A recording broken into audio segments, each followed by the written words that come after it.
పెద్దోళ్ళు intervene car. నువ్వు నువ్వు మమ్మల్ని వదిలేసి వెళ్ళావు కదా, నీ చావు నువ్వు చావు, మాకెందుకు చెప్తున్నావు ఇప్పుడు, అప్పుడు మా మాట విన్నావా అంటారు. మామూలుగా అయితే ఇట్లాంటి ఇష్యూస్ వచ్చినప్పుడు అమ్మాయి తరపున వాళ్ళు కొంత హెల్ప్ చేస్తారు. ఈ అమ్మాయి అప్పులు ఇప్పులు ఏమైనా ఉంటే వాళ్ళు చూసుకోవడం, అతనికి ఈ అమ్మాయికి ఏమన్నా అండగా నిలబడడం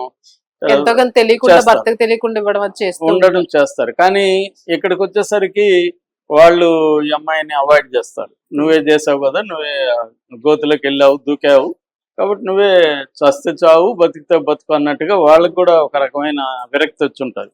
సో అది మేజర్ ప్రాబ్లం. రెండవది, ఈ అబ్బాయి కనీసం పిల్లలు పుట్టినాకన్నా బాధ్యతగా ఏదో ఒక పని చేయాలి, అతను చేయలేదు. ఈ మధ్యనే ఒక పంచాయతీ కూడా చేశారంట పెద్దోళ్ళు.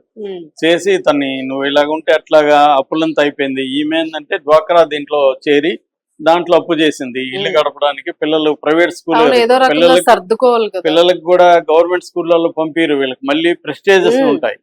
సో అంటే ఇప్పుడు మనం చదివించుకోలేం కదా, గవర్నమెంట్ స్కూల్లో చేర్పిద్దామని ఉండదు, మళ్ళీ ప్రైవేట్ స్కూల్లో చేర్పిస్తారు.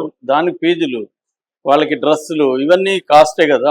సో అలాగా వీళ్ళ మీద బర్డెన్ పెరుగుతా ఉంది. ఈమె వల్ల ఈమె అప్పులు చేసినట్టుగా మనకు అర్థమవుతుంది. అతనేమో ఊరంతా అప్పులు చేశాడు. వాళ్ళందరూ వస్తారుగా ఇంటికి, ఈమెను కూడా మాట్లాడతారు, తిడతారు, రకరకాలుగా ఉంటాయి కదా అవమానం.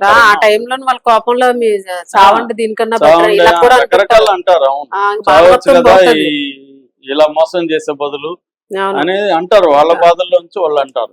సో ఇవన్నీ ఆమెకి ఈ 5-6 ఏళ్లుగా బాగా పేరుకుపోయినాయి. దీని నుంచి ఆమెకి వేరే దారి ఏమి కనిపించలేదు. ఇక్కడే ప్రధానంగా చాలా సార్లు మనం ఆలోచించాల్సిన ఏమంటే విమెన్. నేను కూడా పర్సనల్ గా, ఎందుకంటే మా ఎన్జిఓ తరఫున మేము కూడా కౌన్సిలింగ్ ఇస్తుంటాము. ఎక్కువ సార్లు విమెన్ తో ప్రాబ్లం ఏంటంటే వీళ్ళు చదువుని లేకపోతే స్కిల్స్ ని నేర్చుకోరు. ఎందుకంటే స్కిల్ డెవలప్మెంట్ దీని ట్రైనింగ్ లోనే ఉన్నాము. సో విమెన్ కి మినిమం స్కిల్స్, ఒక టైలరింగ్ వచ్చినా కూడా బతికేయగలదా బాగా నేర్చుకుంటే. చిన్న స్కిల్ ఏదన్నా నేర్చుకుంటే ఇవాళ బతకడం పెద్ద కష్టం కాదు. ఎనీ స్కిల్ దాన్ని కొంత గట్టిగా నేర్చుకుని, ఒక బ్యూటిషియన్, ఒక టైలరింగ్, ఇంకేదో ఒక ఆ ఏరియాలో ఏముంటావి సార్ మెయిడ్ గా చేసిన ఈ రోజుల్లో 3000 ఉంది సార్. అంటే వీళ్ళు అట్లా చేయరు, చనిపోయే కన్నా అది కరెక్టే. కానీ చనిపోయే కంటే పరువు ఎక్కువ, దాంతోనే పరువు చెప్తున్నాక ఇంక బతకేం లాభం అని. అవి కూడా వద్దు అంటున్నా నేను. నువ్వు కానీ సీరియస్ గా ఒక ట్యూషన్ చెప్పినా, ఒక ఏం చేసినా మినిమం ఒక తల్లి 2 బిడ్డలను పోషించడం అనేది ఇవాళ చదువుకొని ఉంటే. సో వీళ్ళు ఈ అమ్మాయి డిగ్రీ వరకు చదివిందని అర్థమవుతుంది. డిగ్రీ తర్వాత ఈ అమ్మాయికి ఏమి స్కిల్స్ ఉండవు.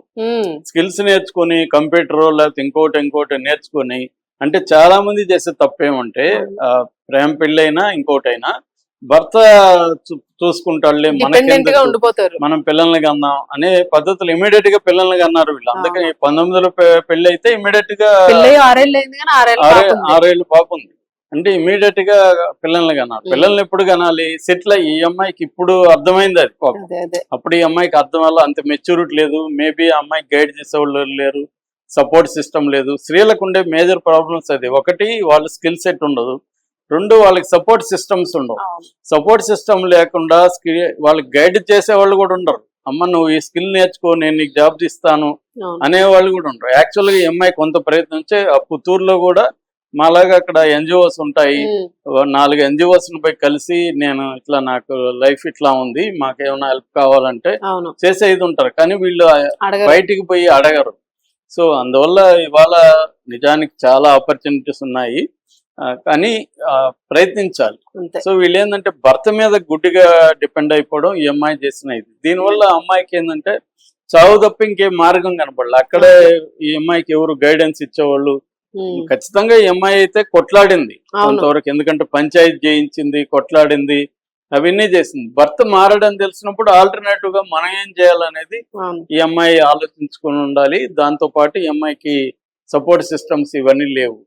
సో ఇది ఏర్పరచుకోకపోతే స్త్రీలు, చాలా మందిని చూస్తున్నా నేను, చదువుకుంటారు, ముఖ్యంగా ప్రేమ వివాహాల్లో ఇదే మేజర్ ప్రాబ్లం. పెళ్లి చేసుకున్న అరేంజ్డ్ మ్యారేజ్ అయితే అన్నా పేరెంట్స్ నుంచి, బ్రదర్స్ నుంచి ఎంతో కొంత సపోర్ట్ ఉంది. లవ్ మ్యారేజ్ చేసుకునే వాళ్ళు ఖచ్చితంగా అమ్మాయిలు ముఖ్యంగా ఆలోచించుకోవాలి. రెండోది, పెళ్లి కాకముందు లవ్ చేసుకున్నాక పెళ్లి చేసుకోవాలనుకుంటే నెక్స్ట్ ఏంటి అంటే మన ఇద్దరం ఎలా బతకాలి, పిల్లల్ని కంటే వాళ్ళని ఎలా పెంచాలి, ఈ ప్లానింగ్ లేకుండా పెళ్లి చేసుకోవడం ఫస్ట్ తప్పు, పిల్లల్ని కనడం ఇంకా అతి పెద్ద తప్పు. నీకు బతికే పరిస్థితి లేనప్పుడు పిల్లల్ని ఎందుకు కంటారు? సో ఇది చాలా మంది ఏంటంటే ఆలోచించుకోరు. ఈ ప్లానింగ్ అనేది ఇంపార్టెంట్. దానివల్ల ఇప్పుడు ఆమె చనిపోవడం కాకుండా బంగారు పిల్లలు ఇద్దరు పాపం ఆడపిల్లలు భయపడినట్టున్నారు, ఆవిడకి ఏం చెయ్యలేనన్నట్టు చిన్న పిల్లలు కదా, ఆడపిల్లలు ఒకటి కదా. అందువల్ల నేను వెళ్ళిపోతే వీడు ఎట్లాగో రెండో పెళ్లి చేసుకుంటాడు, పిల్లలు అన్యాయం అయిపోతారని ఆమె